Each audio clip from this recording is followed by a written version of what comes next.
Hello and welcome friends. आज मैं आपको बताने वाला हूँ हेनरी का नियम। हेनरी का नियम रसायन विज्ञान में गैसों की द्रव में विलेयता से संबंधित है। गैसों की इस नियम के अनुसार गैसों की द्रव में विलेयता यानी कि गैसों की विलेयता पर दाब के प्रभाव का यानी कि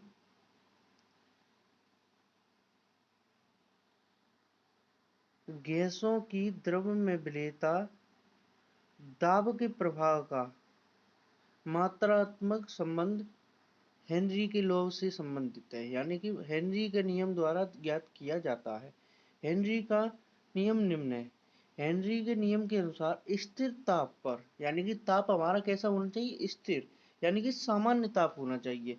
सामान्य ताप पर किसी गैस की द्रव में विलेयता, यानी कि सामान्य ताप पर स्थिर ताप पर किसी गैस की द्रव में विलेयता गैस पर आरोपित दाब के समानुपाती होती है। स्थिर ताप पर गैस की द्रव में विलेयता गैस पर आरोपित दाब के समानुपाती होती है, अर्थात जब ताप को स्थिर रखा जाता है तो द्रव में गैस की साम्यता का मान दाब के समानुपाती होता है।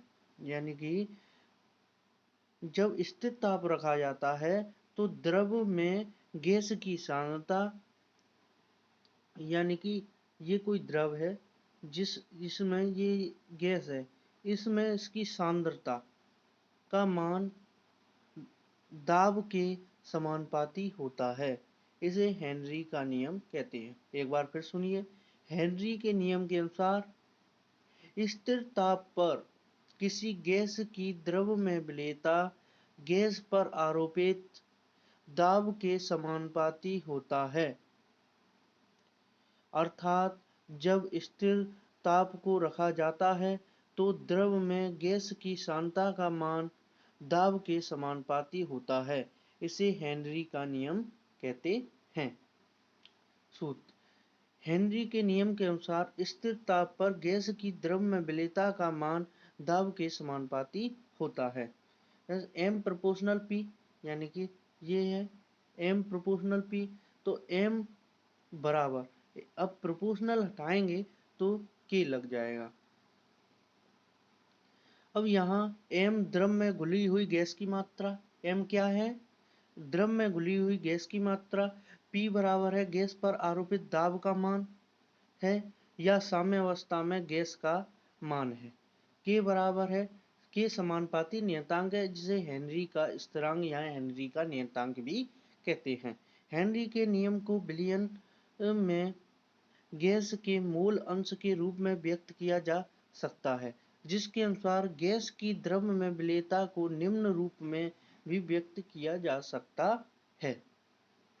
किसी गैस का वाष्प अवस्था में आंशिक दाब उस विलयन में गैस के मूल अंश के समानुपाती होता है।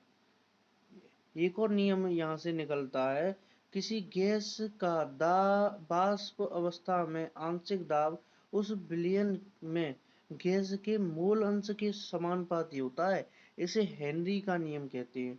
माना गैस का वाष्प दाब का मान P, यानी गैस के वाष्प दाब का मान तो P हो गया, तथा इसके मूल अंश x है, तो हेनरी के नियम के अनुसार P proportional x, P proportional के x, यहाँ बराबर भी कर सकते हैं, जहाँ k बराबर है हेनरी स्थिरांक है,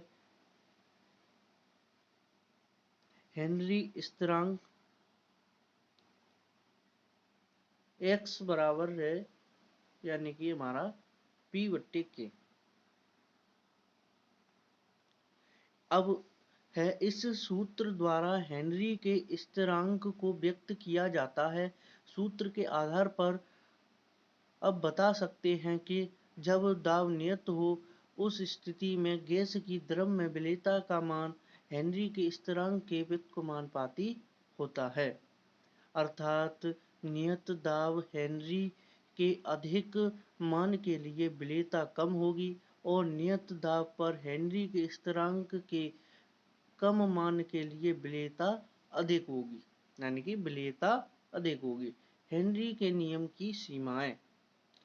हेनरी का नियम सभी स्थितियों के लिए लागू होता है, अर्थात कुछ स्थितियां ऐसी होती हैं जहां हेनरी का नियम कार्य नहीं करता है या विफल हो जाता है।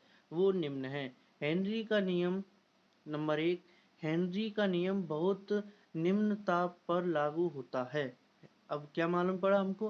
हेनरी का नियम बहुत निम्न ताप पर लागू होता है।